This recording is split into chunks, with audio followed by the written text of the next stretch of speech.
Ça, l'édito politique. Bonjour Vincent Trémollet de Villers. Bonjour Dimitri. Vincent, vous aventurez dans l'arène. Elle est dangereuse, c'est celle de la corrida. Une proposition de loi visant à l'interdire en France arrive aujourd'hui en commission parlementaire et c'est peu dire qu'elle ne fait pas l'unanimité. Oui, elle a été déposée par Aymeric Caron, le député de la France Insoumise. Alors Aymeric Caron, jusqu'ici, était connu pour ses combats antispécistes, sa défense des moustiques, sa volonté aussi d'installer un permis de voter. Alors il voudrait maintenant que les arènes de Dax, de Nîmes, d'Arles ou de Béziers arrêtent définitivement la tauromachie. Il voulait aussi interdire les combats de coqs, mais finalement il a renoncé. On peut s'étonner quand Vladimir Poutine bombarde aveuglément l'Ukraine, quand la récession se profile pour les mois qui viennent, que l'on s'étripe sur la corrida. Mais c'est ainsi. Le débat devrait bien avoir lieu au Parlement la semaine prochaine. Le gouvernement s'y oppose, tous les groupes sont divisés. Sauf coup de théâtre, le texte ne devrait pas être adopté. L'écologiste des villes ne devrait pas l'emporter sur les écolos des champs. Écolo des champs. Donc pour vous, la corrida, c'est écologique ? Je ne sais pas si vous êtes déjà rendu dans un élevage taurin, mais ceux qui y travaillent pensent de façon légitime préserver l'environnement. Il faut dire qu'ils fréquentent certainement plus la nature que tous nos écolos urbains. Alors, il s'agit d'un modèle d'élevage qui perpétue des races très anciennes, patiemment sélectionnées. Les taureaux s'ébattent en liberté sur des centaines d'hectares. Leur sort est beaucoup plus enviable que celui de toutes les bêtes gavées qui vivent sous hangar et finissent à l'abattoir en ayant à peine vu la lumière. Alors oui, certains de ces taureaux seront mis à mort en public lors de corridas. Mais le spectacle des abattoirs est bien plus éprouvant.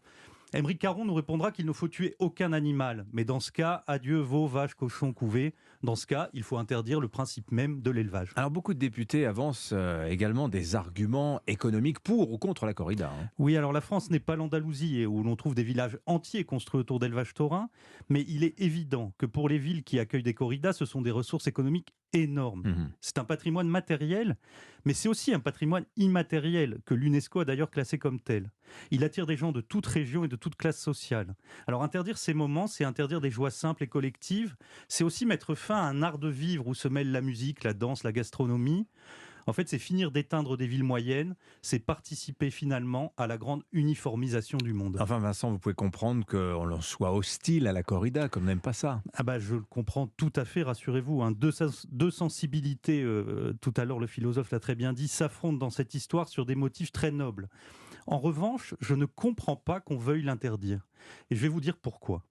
Parce que le soir qui tombe sur les arènes de Nîmes, avec le sable jaune, les barrières rouges, le torero face à un taureau puissant comme sorti de la mythologie, la musique qui accompagne tout cela, c'est à la fois archaïque et civilisé, c'est un très beau tableau.